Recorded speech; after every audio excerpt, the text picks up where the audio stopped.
दोस्तों, ओला electric mobility की बात करें, स्टॉक के अंदर आज इंट्राडे में ज़बरदस्त तेज़ी बनी और फिर प्रॉफिट बुकिंग भी आई। इस समय स्टॉक पॉजिटिव है, काफ़ी अच्छी तेज़ी भी है, लेकिन उतनी तेज़ी नहीं है जितनी इंट्राडे में वो बनी थी। 64 तक चला गया था स्टॉक, अभी 61 के आसपास आ गया।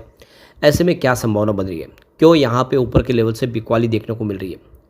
सबसे बड़ी बात यह है कि ओला इलेक्ट्रिक मोबिलिटी को सरकार का पूरा सपोर्ट मिला है। सरकार ने पीएलआई का गिफ्ट दिया है कंपनी को। कंपनी फिलहाल लॉस में है, लेकिन आने वाले समय संभावना काफ़ी पॉजिटिव दिखाई दे रही है। ईवी सेगमेंट में सरकार की जो योजना है कि जो भी इलेक्ट्रिक व्हीकल है वो सारे ईवी हो। ऐसे में क्या ओला इलेक्ट्रिक कमाल कर पाएगा? अभी आप देखें तो आईपीओ प्राइस से नीचे स्टॉक है, यानी एक तरह से देख सकते हो कि स्टॉक काफ़ी सस्ता है।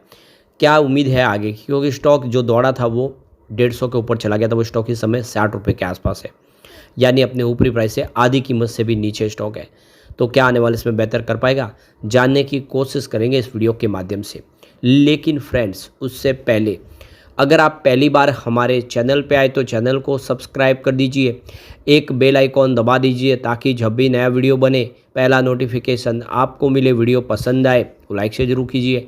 चलो फ्रेंड्स, वीडियो स्टार्ट करते हैं। मैं हूँ आपका दोस्त एसबी दवे और हमारे अपने चैनल ऑनलाइन कमाई में आपका बहुत बहुत स्वागत है। सबसे पहले ओला इलेक्ट्रिक मोबिलिटी के कारोबार की बात करें, 61.37 पर इस समय आपको स्टॉक ट्रेड करता हुआ दिखाई देगा, जहाँ पे 2.42% की तेज़ी है। लेकिन जो सबसे बड़ी बात है कि स्टॉक आज 64.35 तक चला गया था, ज़बरदस्त तेज़ी, और वहाँ से फिर थोड़ी सी प्रॉफिट बुकिंग की संभावना बनी, स्टॉक आ गया दबाव में। तो यहाँ पे इसकी परफॉर्मेंस को देखें तो 3 मंथ का जो हाई है वो 71.25 का जो पिछले दिनों बना था, अब वहाँ से स्टॉक लगभग आपको 10 रुपये डिस्काउंट प्राइस पे आ गया है। इसका 1 ईयर का हाई 123 का है, जिससे स्टॉक काफ़ी नीचे है, या यूँ कह सकते हैं कि आधी कीमत पे है। और 3 ईयर का हाई तो इसका 157 का है, जो आईपीओ के बाद इसने दौड़ लगाई थी, 157 तक चला गया था। अब 3 मंथ का लो देखें तो इसका 39.60 का है, और ये इसका 1 ईयर और 3 ईयर का भी लो है, यानी इसने जो ऑल टाइम लो बनाया था वो 39.40 का था। अब उस लेवल से देखिए स्टॉक कम से कम 20 रुपये ऊपर आपको ट्रेड करता हुआ दिखाई देगा, यानी निचले लेवल से इसने प्रदर्शन बेहतर किया है। अब यहाँ पे पिछले एक सप्ताह में 1.63% की यहाँ पे दौड़ लगाई स्टॉक ने, जबकि पिछले एक महीने में यहाँ पे 58.24% की तेज़ी बनी है। पिछले 3 महीनों की बात करें, यहाँ पे 28.88% की इसने तेज़ी बताई है, जबकि पिछले 6 महीनों में 17.92% की तेज़ी बनी है।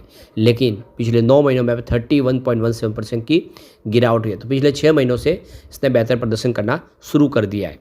तो देख सकते हो कि बेंगलोर बेस्ड फर्म है ओला इलेक्ट्रिक मोबिलिटी, जिसको जनरेशन 3 स्कूटर के लिए सरकार ने पीएलआई स्कीम के लिए चुन लिया है, जिससे एक पॉजिटिव माहौल बनाए।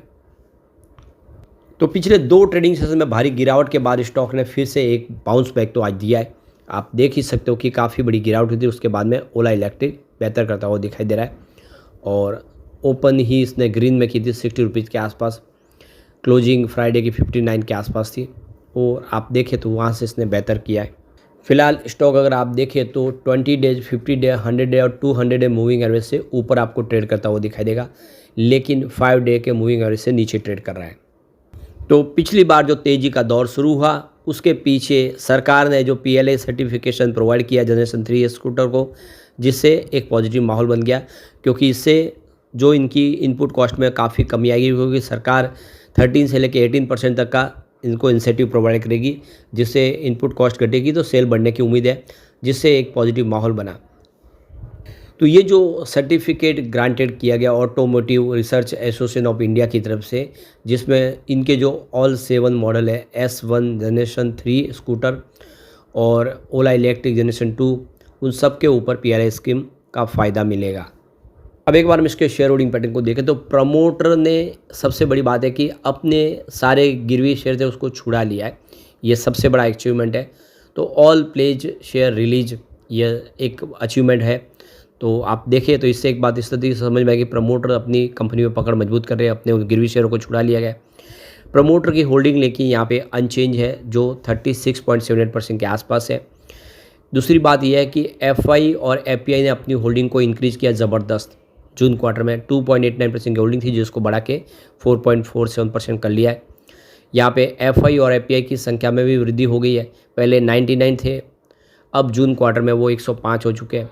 लेकिन म्यूचुअल फंड ने अपनी होल्डिंग को डिक्रीज किया है। 2.61% की होल्डिंग थी मार्च क्वार्टर में, जो जून क्वार्टर में घट के 2.56% आई है।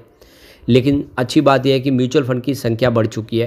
पहले 18 म्यूचुअल फंड थे जो इसमें इन्वेस्टमेंट करते थे, अब वो म्यूचुअल फंड 20 हो चुके हैं, यानी म्यूचुअल फंड का भरोसा भी यहाँ पे बना हुआ है। इसके अलावा इंस्टीट्यूशनल इन्वेस्टर ने अपनी होल्डिंग को देखो कि इंक्रीज़ किया है। 5.82% की होल्डिंग थी मार्च क्वार्टर में, जो जून क्वार्टर में 7.34% हो गई है।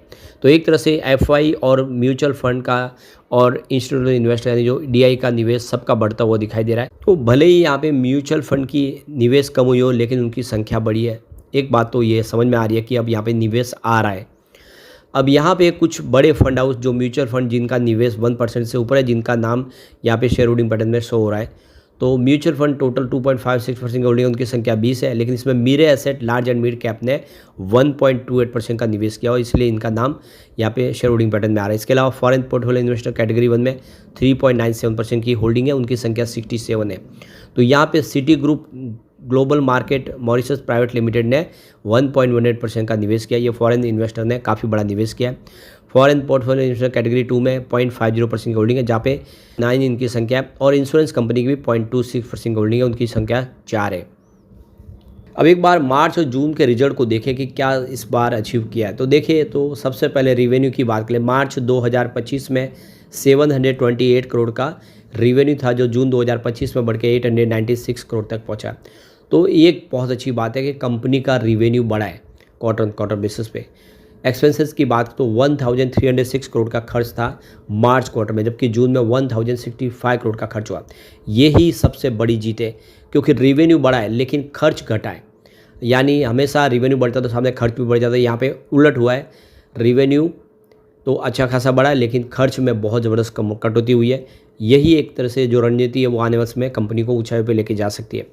फिलहाल ऑपरेटिंग प्रॉफिट जो निगेटिव है, लेकिन 695 करोड़ निगेटिव था मार्च में, जून में मात्र 237 करोड़ निगेटिव रह गया है। इसका मतलब आने वाले में ऑपरेटिंग प्रॉफिट पॉजिटिव हो सकता है।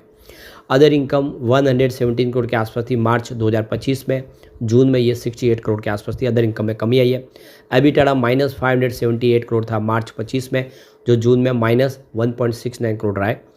अब यहाँ पे प्रॉफिट बिफोर टैक्स की बात करें तो मार्च 2025 में -870 करोड़ का लॉस था, और जून 2025 में लॉस 428 करोड़ के आसपास है। यानी लगभग लॉस पिछले एक क्वार्टर में आधा हो गया है।